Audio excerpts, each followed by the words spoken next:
चलिए हम लोग जो है पिछले वीडियो में पढ़ा Newton second law of motion, उसी के क्रम में आगे पढ़ेंगे इम्पल्स। ये भी आपका न्यूटन सेकंड लॉ का एक रूप है या यू कैन से एक एग्जाम्पल है। तो इम्पल्स क्या होता है इसको देखेंगे, फिर इसके फॉर्मूले ड्राइव करेंगे, उससे थ्योरम है। एक होता है impulse momentum theorem, which is very important theorem. इसको 1 बाय 1 डिस्कस करेंगे, ओके ना। तो इम्पल्स क्या होता है, नाम से क्लियर है। इम्पल्स प्लस माने for very small interval of time, उससे आप बोल सकते हैं पल्स ना। Means when any amount of force applied at any object then what is the effect of force, you can say this quantity shows effect of force, ठीक है ना। और मैथमेटिकली क्या होता है, मैथमेटिकली होता है इसे बोलते हैं फोर्स इनटू टाइम इंटरवल। लेकिन जो इसकी डिफिनेशन होती है थ्योरेटिकल, वो क्या होती है, when any amount of force applied at any object then the effect of force is known as impulse, और you can say the physical quantity which shows effect of force at any object is known as impulse. Now note down this definition. तो इसके पास क्या हो जाएगा कि impulse I equal to F into delta t, चाहे F into delta t कहिए, या ऐसे क्या करते हैं कि आई इक्वल टू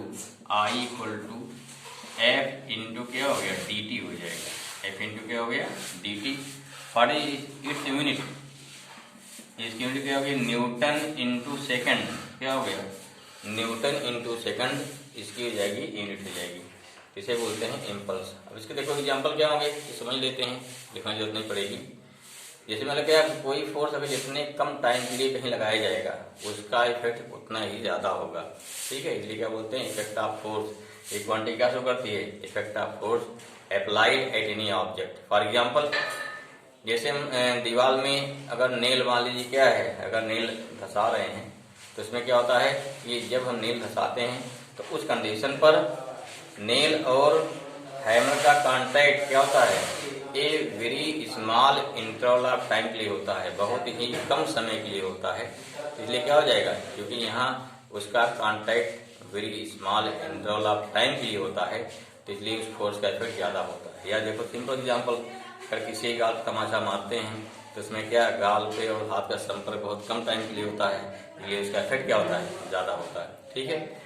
ऐसे मान लीजिए क्या है कई जगह इम्पल्स को घटाना होता है, कहीं इम्पल्स को बढ़ाना होता है। और देखिए घटाने के बाद जगह टाइम इंटरवल बढ़ा दिया तो इम्पल्स का फोर्स का इफेक्ट कम हो जाएगा। जैसे हम कोई मान लीजिए क्रिकेट बॉल है, अगर जिसमें बॉल आती है तो कैच किया जाता है, कैच करने के बाद फिर क्या है हाथ को पीछे ले जाते हैं, क्यों, उससे टाइम क्या हो गया, उससे टाइम हमारा बढ़ जाएगा। टाइम बढ़ने से फोर्स का इफेक्ट कम हो जाएगा। आप जानते हैं गाड़ी में साकर लगे तो पूछा था, क्वेश्चन पूछा था व्हाट इज यूज ऑफ साकर, ठीक। जो गाड़ियों में बाइक में और सब में सभी गाड़ियों में साकर लगे होते हैं ना, साकर मैंने स्प्रिंग लगी होती है, हर गाड़ी में लगी होती है, चाहे आपकी बड़ी गाड़ी, चाहे 4 व्हीलर हो, चाहे 2 व्हीलर हो, ठीक है। उस साकर का क्या है भाई, जिसमें गाड़ी चल रही, मैंने छोटा गड्ढा आया, जब टायर वहां पड़ेगा अचानक तो वहाँ क्या होता थोड़ी देर रुकेगा, अगर रुका गया तो बहुत टाइम फिर क्या आगे नाच चला जाएगा। लेकिन जब हल्का रुका हो तो वहाँ क्या फोर्स का इफेक्ट क्या बहुत ज्यादा हो जाएगा। तो इसलिए जब रुकता है, क्योंकि उसमें गाड़ी का मास हो गया, व्यक्ति का मास है, पर्सन मास हो गया, मास ज्यादा हो जाएगा, वेलोसिटी अचानक चेंज हो जाएगी, एम इंटू क्या होगा delta we upon delta T, बहुत छोटा है ना, तो वहाँ फोर्स का इफेक्ट बहुत ज्यादा हो जाएगा। तो उसे कम करने के लिए जो हमारा साकर लगा होगा फोर्स उसके माध्यम से अप्लाई होगा, तो स्प्रिंग बैठते बैठते बैठेगी, जो स्प्रिंग जो है थोड़ी देर बाद बैठेगी, तो ऐसी कंडीशन में क्या हो जाएगा, तो फोर्स का इफेक्ट हमारा चेंज हो जाएगा है। तो ठीक है, इसके पास क्या है, तो हमारे एग्जाम्पल ऑफ इम्पल्स हो गया। तो देखो कहीं पर फोर्स में क्या होता है, कहीं पर फोर्स का इफेक्ट घटाना है, कहीं फोर्स का इफेक्ट बढ़ाना है, तो इसे क्या बोलते हैं, वही हमारा क्या है, तो उसके अकॉर्डिंग टाइम इंटरवल बढ़ा देंगे तो फोर्स का इफेक्ट क्या है घट जाएगा। टाइम का अगर मान लिया टाइम इंटरवल का वैल्यू घटा देंगे उसकी, तो फोर्स का इफेक्ट क्या हो गया बढ़ जाएगा। तो this is the physical significance of impulse, okay. इससे क्या निकलेगा, इससे निकलता है अगला जिसे बोलते हैं इम्पल्स मोमेंटम थ्योरम। क्या निकलेगा, इम्पल्स मोमेंटम थ्योरम, जो क्या होता है कि the statement of impulse momentum theorem is कि when impulse applied at any object means impulse applied at any object is equal to change of linear momentum of that object। Okay ना, note down. हमारा क्या हो जाएगा, ऐसे बोल देंगे impulse momentum theorem and this is very important topic for numerical purpose, for exam purpose, ठीक है ना। तो क्या हो जाएगा हमारा, नेक्स्ट हो गया impulse momentum theorem, impulse momentum theorem, ठीक है ना, इम्पल्स मोमेंटम थ्योरम। क्या हो जाएगा भाई statement, it states that the impulse applied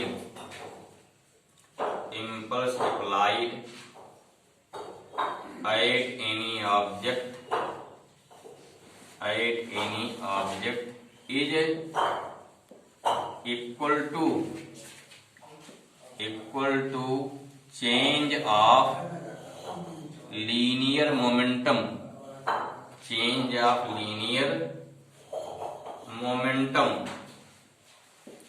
therefore क्या हो गया, impulse I equal to change of momentum का डेल्टा P और m v माइनस यू कह सकते हैं, या v2 माइनस v1 चाहे बोल दो।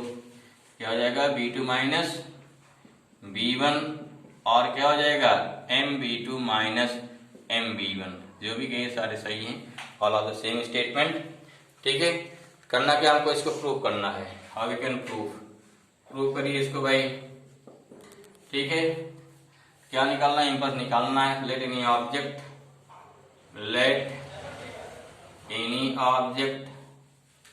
which have mass m and it have initial velocity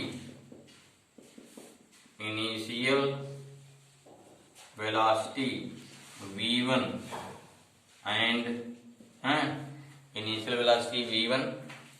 and after some time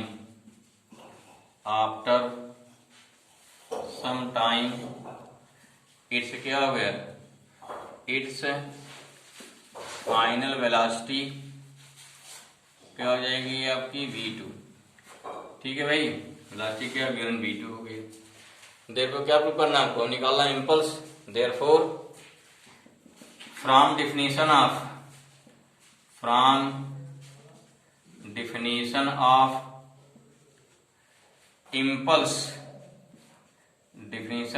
impulse तो क्या हो जाएगा, I इक्वल टू कितना होता है हमारा, F डेल्टा T हो जाएगा, F डेल्टा T।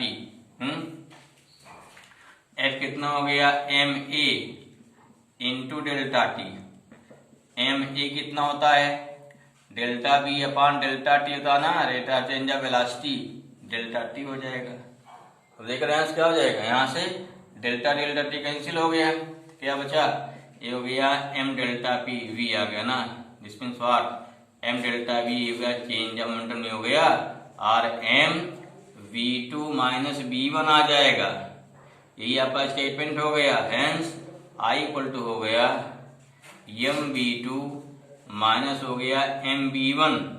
यही आपको प्रूव करना था। ठीक है ना, ये क्या हमको प्रूव करना है, जो क्या हो गया, जो आ गया चेंज ऑफ मोमेंटम के इक्वल आ गया। ठीक है भाई, कितना आ गया, चेंज ऑफ मोमेंटम के इक्वल दिखाई पड़ा ना। ठीक, ये चेंज ऑफ मोमेंटम के इक्वल आ जाएगा। ठीक, तो ये हमारा ये क्या हो गया, चेंज ऑफ मोमेंटम हो जाएगा या चेंज ऑफ। ठीक है, तो इसके स्टेटमेंट क्या था हमारा, impulse equal to change of momentum. चलिए आगे बढ़ते हैं। ये हमारा रहा है इम्पल्स मोमेंटम थ्योरम।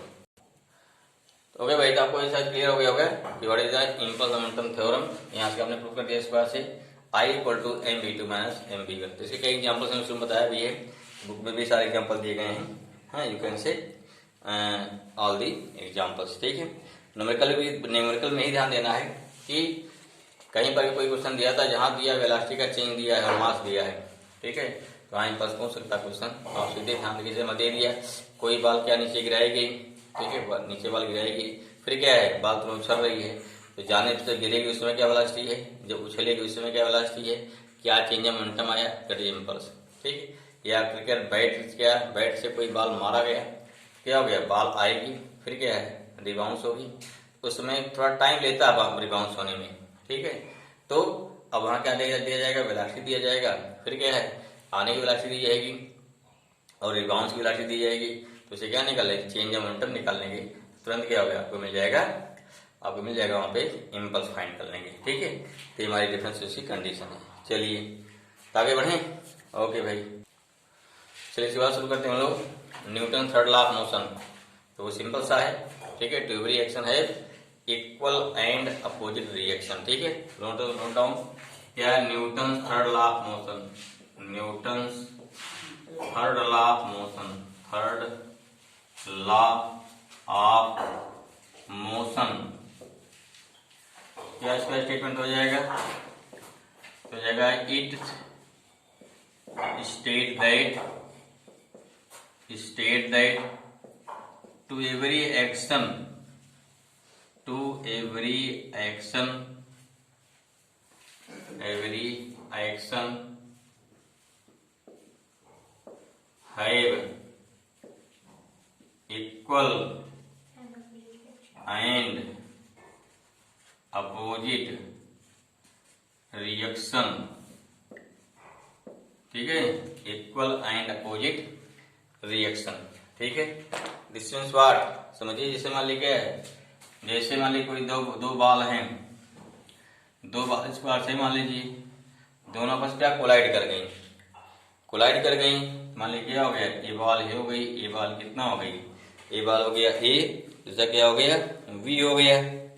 अब देखिए ये वाला फोर्स पे लगाएगा ना इस डायरेक्शन में, ये वाला फोर्स कहाँ लगाएगा, इस पे लगाएगा, इसे बोल दिया force A due to B, यहाँ हो गया force B due to A, ठीक है ना, क्या हो गया force A due to B and force B due to A. क्या पढ़ेंगे इसको, इसे हो गया पढ़ेंगे force on ball A due to क्या हो गया, ड्यू टू बी हो गया। इसे क्या पढ़ेंगे, फोर्स ऑन बी, ठीक है ना, फोर्स ऑन बी हो गया ड्यू टू ए हो जाएगा, ड्यू टू ए हो गया, ठीक है। इन दिस पे क्या हो जाएगा, from third law of motion यहाँ आ जाएगा F A B equal to minus F B A, क्या हो गया माइनस एफ बी ए आ जाएगा, ठीक है। F A B equal to minus F B A, ये हमारा क्या हो जाएगा, ये हमारा क्या हो गया, ये इसे बोलते हैं Newton third law of motion. इसके बहुत सारे एग्जांपल्स हैं, ठीक है, थर्ड लॉ ऑफ मोशन के बहुत सारे एग्जांपल हैं। एक चीज ध्यान देना है कि इसमें एक जो फोर्स लगाता है उसे बोलते हैं एक्शन, जो रिवर्स करेगा उसे बोलते हैं रिएक्शन। और एक्शन और रिएक्शन देखिए ध्यान रखें, यहाँ दोनों दो अलग फोर्सेज हैं, दोनों सेम फोर्स नहीं है। जैसे मान लो क्या कभी कंफ्यूजन हो जाता है, लेकिन ये कंफ्यूजन नहीं होना चाहिए। जैसे कोई बॉडी मान लीजिए है, तो इधर क्या लगेगा, इसका वेट लगा mg, जो क्या होगा एक्शन हो गया, और जो हमारा सरफेस है, अगर जहाँ पे वेट रखा है, हमारे टेबल वेट रखा हुआ है, तो टेबल जो सरफेस जो ऊपर फोर्स लगा रहा है, तो क्या जाए ऊपर फोर्स लगाएगा ना, ये क्या हो गया, उसे बोलते हैं रिएक्शन बोलते हैं, ठीक है। तो एक्शन और रिएक्शन देखिए, एक्शन कौन कर रहा है, ये हमारा वेट या ब्लॉक कर रहा है, रिएक्शन कौन कर रहा है, ये टेबल कर रही है, ठीक है, ध्यान रखिए। जैसे क्या बोल दिया, आर हो गया रिएक्शन फोर्स, क्लियर हुआ, ये फोर्स क्या हो गया, इसे बोलते हैं एक्शन फोर्स। ये क्लियर है हमेशा कि action and reaction both are different forces, both are not same forces and both forces not acting at the same time, ठीक है, मतलब same time at same object, ठीक है। दोनों फोर्स किसी एक ही ऑब्जेक्ट पर एक ही साथ नहीं लगते हैं, दोनों फोर्स क्या है, एक ही टाइम पर अलग अलग क्या हो गया बॉडी पर लगते हैं, ठीक है। इसलिए कहीं कहीं कंसेप्ट आता है जब ऐसा लगा है कि जब एक्शन और रिएक्शन एक ही बॉडी पर दिखाई पड़े, ठीक है, तो उसे क्या बोलते हैं, तो उसे बोलते हैं सूडो फोर्स आता है, ठीक, सूडो मीन्स क्या हो गया, जो क्या है, जो वर्चुअल फोर्स है। जैसे फॉर एग्जाम्पल, जैसे आप पढ़े होंगे सेंट्रीफ्यूगल फोर्स, या आप पढ़ेंगे नहीं पढ़े होंगे, व्हाट इज सेंट्रीफ्यूगल, सेंट्रीपिटल, जब कोई बॉडी घूमती है सर्कुलर पाथ पर, तो क्या है, सर्कुलर पाथ चलने के लिए उस पर एक फोर्स लगता है, अंदर की ओर क्या लगता है, सेंट्रीपिटल फोर्स। ठीक है, अगर सेंट्रीपिटल नहीं लगा तो ऐसा तरह से बॉडी बाहर भाग रही है। ठीक है, बॉडी का बाहर भाग रही है, तो वहां कोई इसको बाहर भगाता नहीं है, कोई फोर्स लगता नहीं बाहर, तो वहां क्या है भाई, ठीक है, मान लीजिए हमारा सेंट्रीपिटल क्या हो गया, हमारा एक्शन हो गया है। तो रिएक्शन क्या है, रिएक्शन सेंट्रीफ्यूगल नहीं होता है, ऐसा एहसास होता है कि अच्छा क्या हो गया, उसे बोलते हैं सूडो फोर्स ऐसी कंडीशन में। तो वहाँ कॉन्सेप्ट किसका आ जाता है कि जब आपका एक्शन रिएक्शन एक ही बॉडी पर एक साथ लगने लगे तो वहां पर दोनों रियल फोर्स नहीं होते हैं, फिर क्या होते हो, होता है सेंट्रीफ्यूगल फोर्स, होता है वर्चुअल फोर्स, या होते बोलते हैं सूडो फोर्स, कंसेप्ट इसका होता है। और जहां दोनों फोर्स अलग बॉडी लगता है तो उसे क्या बोलते हैं, उसे बोलते हैं दोनों रियल हैं, एक एक्शन दूसरा क्या हो गया, रिएक्शन हो गया। ठीक भाई, ये क्या होता है, अब कई सारे एग्जांपल्स इसके हैं, वो देखते हैं हम बाई वन। एक हमारा कोई टेबल पे बुक रखी गई है, एक्शन हो गया, जैसे हम चलते हैं ना, जब चलते हैं तो पैर से जमीन दबाते हैं, ठीक है, ये क्या लग गया, हमारा एक्शन लग गया, जमीन क्या ऊपर फोर्स लगाती है हमारे, तब क्या हम आगे बढ़ते हैं। ठीक है, और ड्यू टू फ्रिक्शन से पॉसिबल होता है, तो इस प्रकार से वहां भी क्या हो गया, वो भी एक्शन और रिएक्शन हो गया। इसके अलावा जैसे मान ली क्या है, जैसे मान ली कोई, जैसे बोलते हैं हार्स एंड कार्ट प्रॉब्लम है, अगर कोई घोड़ा जो है किसी गाड़ी खींच रहा है तो घोड़ा क्या करेगा, वो आगे खींचेगा, गाड़ी जो है पीछे खींचती है, जब घोड़े की फोर्स ज्यादा जाता है तो गाड़ी आगे बढ़ती है। तो इस प्रकार से बहुत सारे एग्जाम्पल हैं एक्शन रिएक्शन के। ठीक है, इसके बाद नेक्स्ट लेते हैं अपरंट वेट का कंसेप्ट लेते हैं। जैसे इनके साथ क्या हो गया, apparent weight of man in an elevator, और क्या हो गया, लिफ्ट। तो इसमें क्या हो जाएगा, नेक्स्ट हमारा अपरंट वेट के बारे में ध्यान समझिए इसको। पहला क्या हो गया, apparent weight of a man in an elevator, और क्या हो गया, लिफ्ट। पहली बात क्या है, if lift is moving upward और डाउनवर्ड विद कांस्टेंट वेलोसिटी और lift going on position of rest, उस कंडीशन पे वेट में कोई चेंज नहीं होगा, जो रियल वेट होगा वही हमारा अपरंट वेट होगा, that's why R equal to mg। ठीक है ना, कि भाई लिफ्ट स्टैटिक है तो भाई जैसे हम खड़े हैं, देखो वेट होता क्या, वेट ड्यू टू रिएक्शन होता है, जितना ज्यादा रिएक्शन होगा उतना वेट बढ़ जाएगा, रिएक्शन कम है वेट घट जाएगा, ध्यान रखिए। ठीक, हम कहीं खड़े हैं, नीचे हम वेट लगा रहे हैं, वो बॉडी पर रिएक्शन लगा रही है तो वेट बढ़ेगी ड्यू टू रिएक्शन। अगर कहीं पर रिएक्शन जीरो हो जाएगा तो वहाँ वेट क्या हो जाएगा, जीरो आएगा। उसी कंडीशन देखो भी आती है। फिलहाल एक या पहला के फर्स्ट केस क्या हो गया, ध्यान रखा कि अगर वेट अगर क्या है, अगर मान ली लिफ्ट चल रही है, कैसे लिफ्ट अगर स्टैटिक मतलब स्टैटिक है या कांस्टेंट वेलोसिटी से ऊपर या नीचे जा रही है तो उस कंडीशन पर अपरंट वेट कितना मारा हो गया, उसके बॉडी के वेट के बराबर होगा। क्वेश्चन ध्यान पढ़िए, उसके अकॉर्डिंग क्या सॉल्व करना। ठीक है, चलिए सेकंड देखिए, नेक्स्ट क्या है, व्हेन लिफ्ट मूविंग वाली क्या है, when lift moving upward with constant क्या है, कांस्टेंट एक्सेलरेशन। अपनी बार क्या है, constant acceleration, when lift moving upward with constant क्या हो गया, कांस्टेंट एक्सीलरेशन, तब क्या हो जाएगा, कितना हो गया, ए हो गया। अर्थात लिफ्ट कहाँ जा रही है, ऊपर जा रही है विद ए से। अब देखो क्या है, अगर ए ऊपर जाएगी तो उतने वेट क्या हो गया, इसका मास कितना है, व्यक्ति का मास कितना है, एम है। ठीक है, जितना फोर्स ऊपर लगा तो उसका रिएक्शन कहाँ जाएगा, नीचे। अर्थात कितना हो गया, यहाँ आर के लिए कितना हो गया, एम जी प्लस ए हो जाएगा। अर्थात कितना हो गया, एम जी प्लस ए। ध्यान रखिए भाई, उस समय क्या हो जाएगा, तो आर इक्वल टू कितना हो गया, weight of real weight plus क्या, due to motion of lift. देखिए हमेशा मोशन के हमेशा अपरंट क्या है, रिएक्शन ऊपर उल्टा लगता है। ठीक है, कितना हो गया, देयरफॉर आर इक्वल टू कितना हो गया, एम जी प्लस ए हो जाएगा। ठीक है, तो इसी मैंने अपरंट वेट क्या हो जाएगा, बढ़ जाएगा। वेट जो रियल वेट होगा उसी व्यक्ति का वेट कुछ बढ़ा हुआ लगेगा। ठीक है, थर्ड केस क्या हो जाएगा, देखिए क्लियर हुआ चीज। थर्ड केस देखिए, अगर ये लिफ्ट कहाँ जा रही है, नीचे जा रही है, चलो भाई नीचे ले जाइए, क्या हो गया, नीचे ले जाओ विद एक्सेलरेशन से, means when lift moving downward, क्या हो गया, डाउनवर्ड चल रही है विद क्या, कांस्टेंट एक्सेलरेशन ए, तब क्या हो गया, अब देखिए लिफ्ट जा रही नीचे, वेट कहाँ लगेगा ऊपर, इसलिए क्या हो जाएगा, अब यहाँ क्या हो जाएगा, अब यहाँ हो गया mg माइनस में हो जाएगा, यहाँ माइनस आ गया, ठीक है। जैसे यहाँ क्या हो जाएगा, यहाँ माइनस आ गया, यहाँ क्या हो गया माइनस आ गया, जाहिर वेट यहाँ क्या फ्रंट वेट क्या घट गया, ठीक है। सपोज दैट देखिए, सपोज दैट अगर मान ली क्या है, अब यहाँ केस फर्स्ट क्या है, केस फर्स्ट अगर g क्या है, g बड़ा है a से, या ऐसा कर लीजिए कि अगर a हमारा छोटा है ना, a क्या है छोटा g से, r क्या हो गया, r वैल्यू पॉजिटिव आएगी ना, r पॉजिटिव आएगी तो वेट घटा हुआ पता चलेगा, क्या हो गया वेट डिक्रीज लगेगा, ठीक है। केस फर्स्ट हमारा हो गया, ठीक। दूसरा क्या है, अगर a इक्वल टू जी हो जाएगा, क्लियर दिखाई पड़ रहा है, r इक्वल टू कितना हो जाएगा 0, अगर r 0 हो गया तो इसे क्या बोलते हैं, इसे बोलते हैं this implies that weightlessness condition हो गई, वेट लेसनेस कंडीशन मीन्स क्या हो गया, इसमें वेट क्या हो गया, इसमें वेट उसका 0 दिखाई पड़ेगा या 0 शो करेगा ना।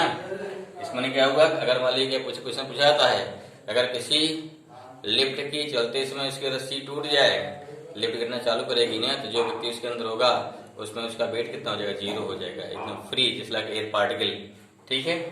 थर्ड क्या है, तीसरा जो क्या, तीसरा अगर मान लीजिए क्या ए बड़ा है जी से, तब क्या होगा कितना हो जाएगा, आर नेगेटिव हो जाएगा, अर्थात व्यक्ति क्या है, व्यक्ति या जो पर्सन हो जाएगा कहाँ से, उसके लिफ्ट के दीवार से चिपक जाएगा, ऊपर ही दीवार फर्श से, वो पैर उसका फ्री हो जाएगा, ठीक है, नीचे रह ही नहीं पाएगा, ऊपर चला जाएगा, ठीक है ना। तो ये क्या 3 कंडीशन हो गई कि कभी पूछा जाए कि वेट लेसनेस कंडीशन कहाँ मिलती है, during free falling of lift, weight condition मिल सकती है। अब कोई क्वेश्चन ले लीजिए, जैसे मैं दे दिया कोई 15 kg का या 50 kg का पर्सन है, ठीक है, तो अगर लिफ्ट ऊपर जा रही है 2 मीटर पर सेकंड स्क्वायर से, तो उसका वेट क्या हो गया, लिफ्ट ऊपर जा रही है तो आर इक्वल टू कितना हो गया 50, जी होता 10 प्लस 2 कितना हो गया 50 इंटू 12, 12 पंचे 60 हो जाएगा, तो 600 कितना 600 न्यूटन क्या उसका वेट हो जाएगा। तो इस प्रकार से क्वेश्चन को हम लोग सॉल्व करेंगे, ठीक है। आर यू क्लियर, चलिए भाई ठीक है।